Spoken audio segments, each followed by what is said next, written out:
ഹൈദരാബാദ് വിമാനത്താവളത്തിൽ മദ്യപിച്ച് ബഹളമുണ്ടാക്കിയെന്ന കേസിൽ അറസ്റ്റിലായ നടൻ വിനായകനെ ജാമ്യത്തിൽ വിട്ടയച്ചു. വിമാനത്താവളത്തിൽ ജീവനക്കാരോട് മോശമായി പെരുമാറിയതിനും മദ്യപിച്ച് ബഹളമുണ്ടാക്കിയതിനും CISF ഉദ്യോഗസ്ഥർ പിടികൂടിയ വിനായകനെതിരെ പോലീസ് കേസെടുക്കുകയായിരുന്നു.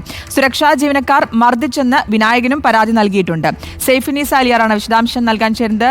സൈഫു, എപ്പോഴാണ് ജാമ്യത്തിൽ വിട്ടയച്ചത്? ഇപ്പോൾ എവിടെയാണ് വിനായകനുള്ളത്? മറ്റു വിവരങ്ങൾ എന്തൊക്കെയാണ്?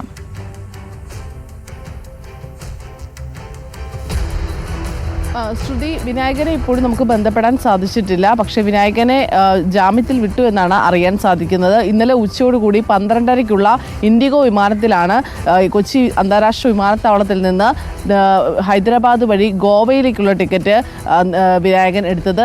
ഫ്ലൈറ്റ് യാത്ര ആരംഭിച്ചത് കണക്ഷൻ ഫ്ലൈറ്റ് ആയതുകൊണ്ട് തന്നെ ഹൈദരാബാദ് ഇറങ്ങുകയായിരുന്നു. ഇവിടെ ഗേറ്റ് സ്റ്റാഫിനോട് CSF ഉദ്യോഗസ്ഥരോട് മോശമായി പെരുമാറി എന്നാണ് CSF ഉദ്യോഗസ്ഥർ പോലീസിന് നൽകിയിരിക്കുന്ന പരാതി. മദ്യപിച്ച് ബഹളം വെച്ചുവെന്നും വിമാനത്താവളത്തിൽ മറ്റ് യാത്രക്കാർക്ക് ബുദ്ധിമുട്ടുണ്ടാക്കിയെന്നെല്ലാമാണ് പരാതിയിൽ പറയുന്നത്. ഒപ്പം തന്നെ CSF ഉദ്യോഗസ്ഥർ ഒരു മുറിയിലേക്ക് കൊണ്ടുപോയി തന്നെ മർദ്ദിച്ചുവെന്ന് വിനായകനും ആരോപിക്കുന്നുണ്ട്.